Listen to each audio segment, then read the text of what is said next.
Greetings again. This is Ray Mofield, and this is the Oral History Microphone, and we're visiting in Lakeview community today, and I'm in the home of Mr. Carter Vickers. It's good to see you, Mr. Vickers, and thanks for letting me come. Glad to come. Now, have you lived here or near here for a long time? All my map lost in Moses County about 2 or 3 years. Mm-hmm. Well, you were born when? 1909. 1909, and you were born in this area. And who was your father? Lee Vickers. Lee Vickers.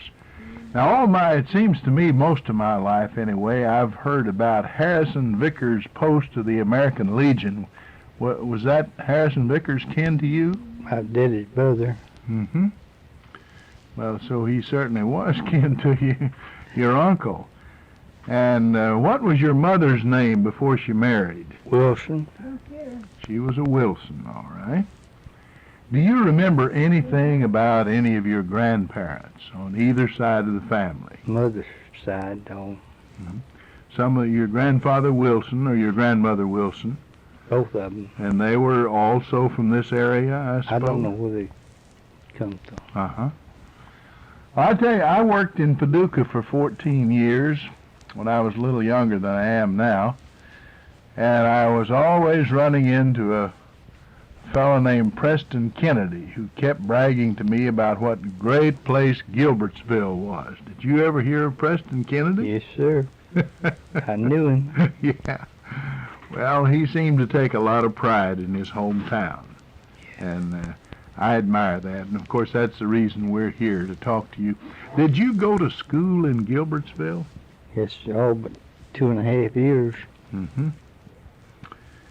Were there any other children in the family that, your family? Did you have any brothers and sisters?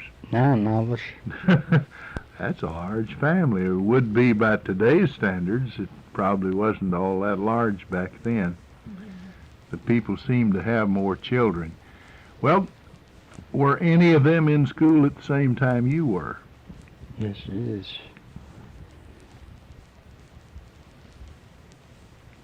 Brother and 2 sisters.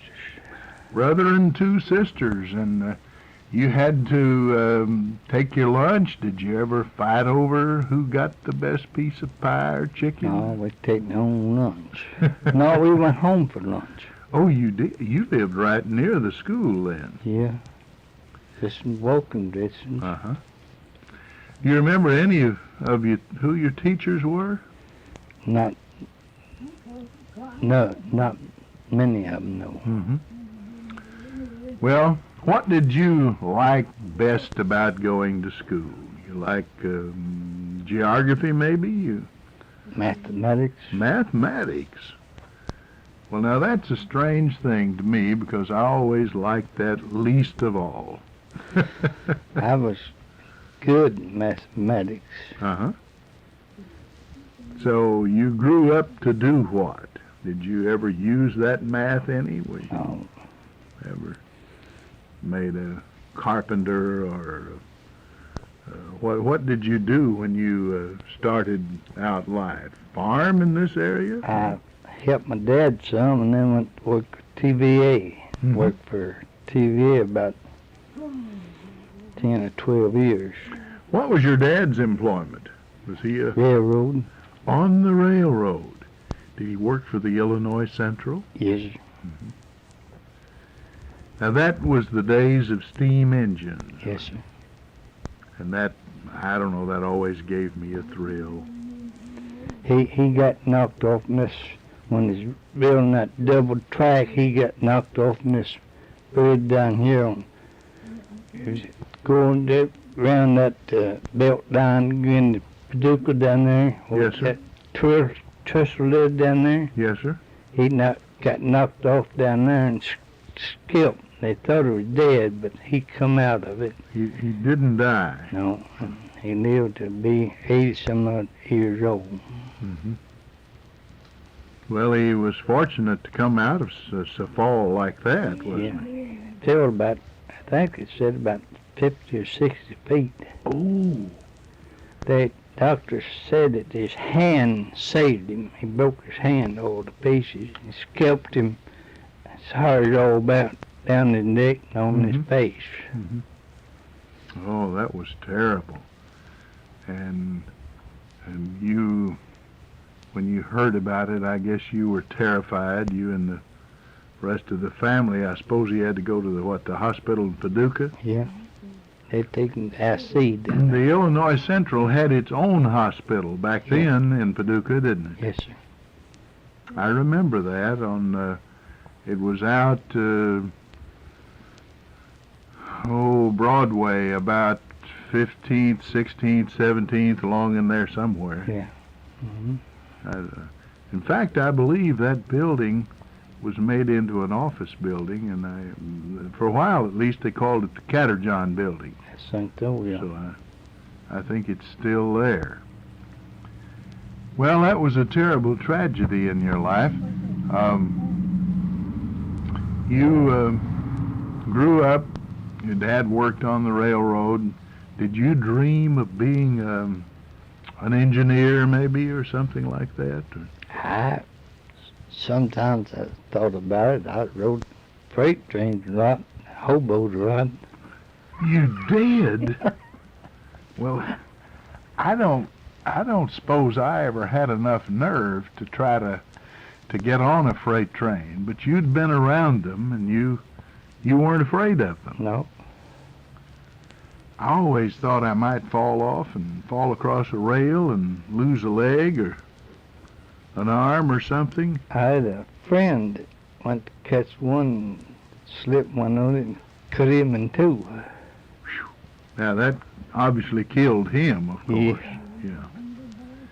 I knew a man at Hardin, I believe his name was Galen Holt, and some way the train ran over him and cut off both of his legs.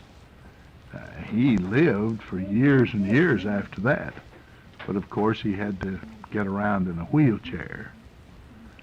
And I don't know, I suppose they didn't make artificial legs in those days, or maybe they did. I don't remember all about it, but I can just recall that when we'd see that man, and Dad said, well, a train ran over him. Yes. But so how old were you when you attempted one of these freight train rides?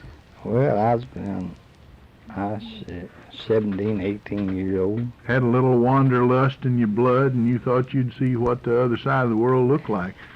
Where did you go? Go to Paducah? Paducah and Central City and Cairo and Dyersburg, Tennessee. Oh, you went clear out of state then. Hickman, Tennessee. Mm-hmm. I never was put off on a freight train, but made get on them. Down Cairo, made get on them. One of the railway people made you get on a train. Yeah. Well, now, I don't know that I ever heard of that. I thought they tried to keep you from riding them. Tell you to get on and get out of there. Oh, they wanted you out of town. Yeah. They wouldn't. They'd make it get off the track if a passenger train coming in. They'd make it get off out of the way. But if a freight train come in, they'd holler for you, here comes the train you can ride. Get up there and get on it and get out of here. Yeah. We'd get up there and catch it. So they regarded people like yourself, I guess, as a hobo or a vagrant, and then they were trying to run you out of town. Yeah. Yeah. Well, that's an interesting story. I don't know that I ever talked to anybody about something like that, and I don't recall ever hearing that kind of a story before. Well, that's really something. Now, you eventually married, I suppose. Yes, sir. And your wife was Hurst. Hurst. H-E-A-R-S-T? H-U. H-U-R-S-T, the German spelling. Uh-huh. Not like William Randolph, who was a newspaper man and founded a number of papers, including the New York journal. Well, how did you meet your wife? School. Oh, she was from right around Gilbertsville then. She lived there then, yeah. Uh-huh. She come from up Muhlenberg County, somewhere. up around Central City, Greenville, or Something up in there. somewhere up in that area. Was her dad a railroad man too? No, he's a coal miner. A coal miner. Well, I know there's a lot of coal in Muhlenberg County. In fact, it seems to me that even now, the #1 coal-producing county in Kentucky is Muhlenberg County. It or Hopkins, around Madisonville, they have a lot of coal in that area. My dad come from up in there. And they moved down here, and then you met her at school. Yes, sir. About how old was she when you met her? Do you remember anything about that? I just wonder if she swept you right off your feet. Will you I don't remember. fall in She love was- at first sight? She was 23 when I married her. Uh-huh. I was 25 and she was 23. Perfect match. All right. Did you have any children? 4. 3 girls and 1 boy. Are any of them living now? All of them. I got 10 10 grandchildren grandchildren and and maybe 3 some great-grandchildren? 3 4 great grandchildren. 4 great-grandchildren. Well, you're a man that's very happy then. He's smiling real big, and he's got a ruddy complexion. Did they call you Red maybe Yeah. sometimes? Yeah, okay. Well, let's do a little backtracking now and get back to your work after you married. What did you start doing to make a living? Well, at first I just fiddled around doing anything I could, but I got called to TVA, and then I went to work up there. And Now, they started building the dam about 1938, didn't they? I went to Pickwick. I worked. Oh, you started before they ever came to Gilbertsville. Yeah, I worked. Went to work up there in about April in '35, Mm-hmm. and worked till last 37, and then come down here and started work down here about right after Strawberries finished down here. I moved out there to my dad's place and Mm-hmm. helped him move, and then I stayed down there and taking care of his strawberries. As soon as the strawberries was open, I went over where I went down there and got a job and went to work down there. Mm-hmm. You didn't do like a lot of Kentuckians run off to Detroit, I guess. I didn't have no energy for that. I don't know. I don't like these big towns. I've been up to, my children used to live up close to Chicago. I go up there and visit them. They won't take me over to Chicago, and I said, no, I'm as close there as I want to be. Well, that's about the way I feel. I kind of like West Kentucky pretty well. Marshall County in particular, or Paducah wasn't all that, but when I first went there, that was a big city to me. Yeah. Because I grew up out in the country about a mile from Hardin. And it was then a village of, maybe 300 or so. And so a town of 35,000 looked real big, didn't it? When I was working at Pickwick, I was up working up there during the flood down here, and they sent me down to Paducah. We supposed to went to Galcondi, and we got down to Paducah, and they stopped down there, the steamboat did, and get supplies, and they told me to take my boat and go up to take the purchase agent up to. Now, you said your boat. Were you a captain? I was operator of it. The operator of the boat. Well, we call them captain, well, whatever their rank might be. And we went up there, and people was hollering for this and hollering for that. And we went back out to the steamboat then, and the person's agent told Mr. Jessup, I guess you've heard of him, didn't you? Now, Mr. Jessup was the boss at Kentucky Dam Gilbertsville, wasn't he? Main guy. Uh-huh. He was on that boat. He was the main guy on the boat down there. Uh-huh. And the person agent told him the situation down there, and he said, well, there ain't no use us going any further. And he went over to it asked the U.S. engineers if they would unload our boats there. Mm-hmm. And they unloaded the boats. But I didn't get to go up in town much. I tore my boat up twice, and they wouldn't get me to go up in town. And I had to stay out on the river. Mm-hmm. They had a big boat down there at the foot of the boatway.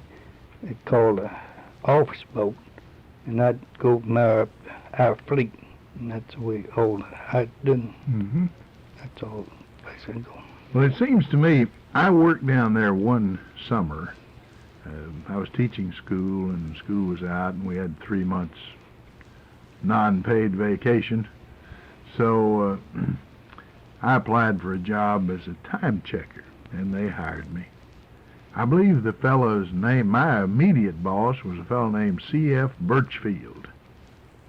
Was over the time checkers. But I remember Mr. Jessup.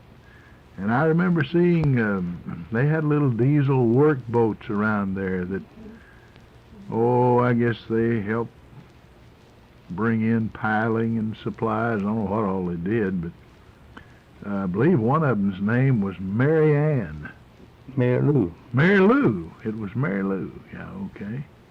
I thought it was Mary something or other. I couldn't remember. Mary Lou, were you ever on that boat? No, I was on smaller boats. Mm-hmm. Yeah.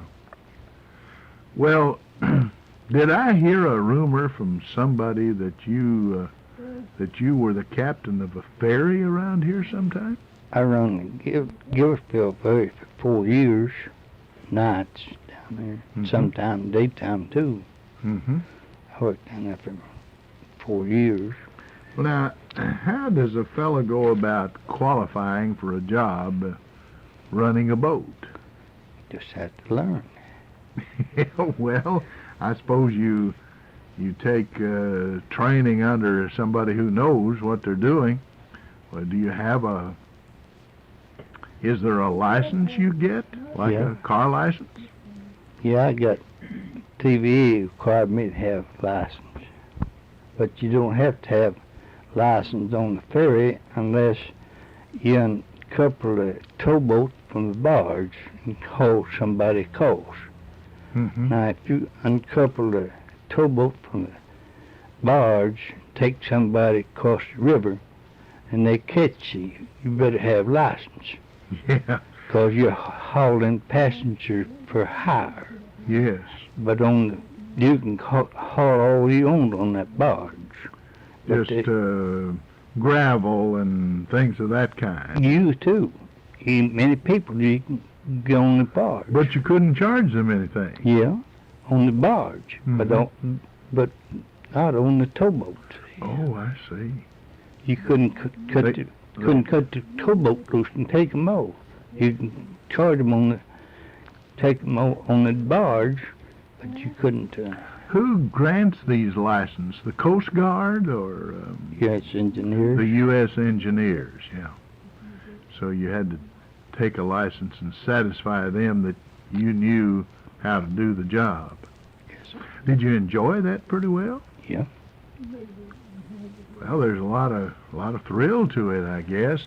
I've heard that a sea captain has more power than anybody in the world. He can even perform a marriage ceremony. Yeah. I've had 2 or 3 companies while I was running the ferry down here wanting me to go down and haul in with them and work with them a while and go up in the cab, but I told them I didn't want it because I was away from home too much. I was a family man. I didn't want to be away from home.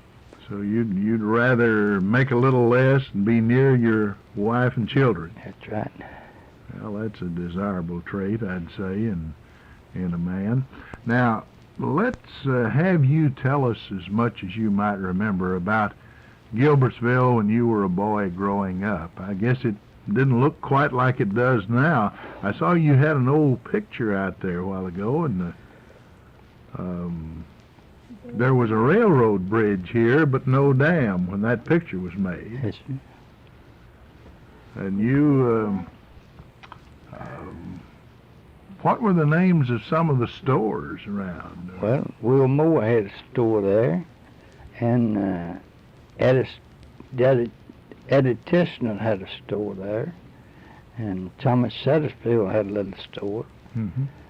And there's another store up there that Red Smith and 2 or 3 different ones that had stores there. Mm-hmm. And bank up there. A bank and a post office. They had a high school too, didn't they? I remember Red Metcalf. He's the one I always think of when I think of Gilbertsville High School. I know he played basketball there, and then started to Murray State in the fall of 1940, the same year I did. So we got the big brick to build that gym down there from over on to Grand Rivers out of that old iron ore building over there. Used to be an iron ore smelt over at Grand Rivers. Yes, sir. And used to be a lot of buildings over there, and the county bought building over there, and we tore it down and built the brick over here and built a school out of it. Well, I've heard of that iron ore industry. In fact, Corinne Whitehead wrote an article about it in the History Journal, and I think maybe around between the Civil War and 1900 or maybe later, they made a great amount of iron in that area.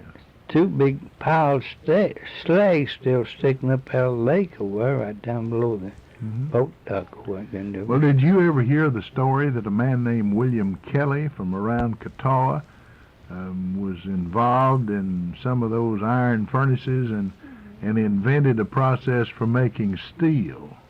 No, I didn't. Anyway, that's a story that I've heard, and in fact I've read that in a number of places. I believe Corinne had it in her article too. So Gilbertsville was a thriving little place. It had a number of stores and a bank and a high school. I guess the neighboring farmers came in and traded there on Saturday. Was that the big day? Yeah. It takes a big day for the young people, Friday afternoon. That evening passing train come out. The men over Grand River and Gilbertsville and Calvert worked on the railroad. They'd run that passenger train, and they'd slow down, and as soon as we got across the bridge over there where we could get off, you'd see them jumping over there like sheep jumping over. And they got off before it stopped? They wouldn't stop for them. They'd slow down for them to get off, but they wouldn't stop, you see. Oh. They'd just come off, just jump off, you know. And that, all the young people can go over to the depot and watch them come off. You didn't want to turn your ankle or you'd been in bad shape. Was there a doctor in Gilbertsville? Yes, sir. And you were sort of between Calvert on one side and Birmingham on the other, weren't you? Yes, sir. So I guess there was a lot of rivalry in the high school basketball games. Especially Calvert. Oh, you wanted to beat Calvert City. That would have been yeah, they're all... I can remember Hardin and Brewers were big rivals because the two nearest towns in that area that had high schools.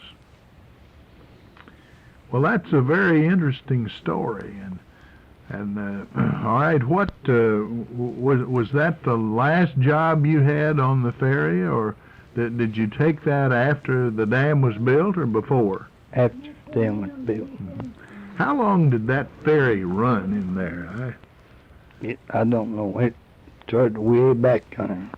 It was up Coastal River Bridge, and it's a small bridge up there. And one time a guy went down the hill, went through the boat and in the river and drowned it. Oh. And they got him out. He was done dead when they got him out. And then they moved down to the other place down there. The ferry over on the Cumberland was at a place called Iuka, wasn't it? Yeah, Eureka too. They had two of them over there. Mm-hmm. Well, I didn't remember that. I know there was one at Canton near, well, opposite Egner's Ferry, Aurora, so on. I run that at Eureka's right smart too. Mm-hmm. Same man owned both ferries. Now, after the dam was built, they had made a provision, as I remember, for attaching a highway bridge to it, but they didn't put a highway bridge on that for a long time after the dam was built. Is that right? That's right. So the ferry, I guess, ran all that period. Yes, sir.